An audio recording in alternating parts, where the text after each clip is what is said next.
चॅनलमध्ये आपल्या सर्वांचं स्वागत आहे। तर आज बघा आमच्या चोराखळी येथील पापनास मंदिरची नंदीची यात्रा खूप सुंदर चालू आहे आणि त्याचा मी छोटासा व्हिडिओ करून प्रयत्न करत आहे दाखवण्याचा। बघा ही मेन महादेवाचं आरतीचं मंदिर आहे, खूप असं सुंदर आहे। आता नंदीची आरती झालेली आहे, तर आता बघा दिव्य भव्य असा कार्यक्रम होणार आहे। खूप सुंदर यात्रा आहे।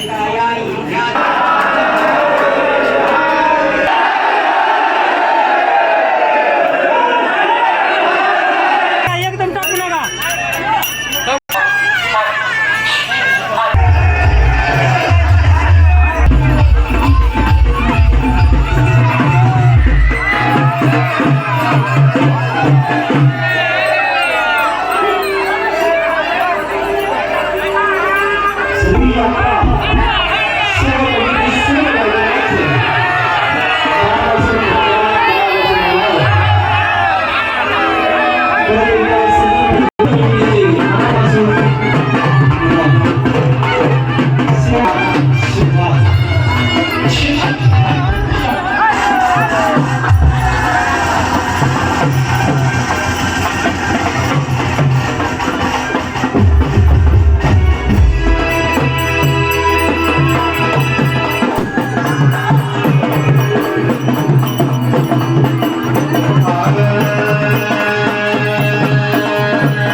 Hallelujah.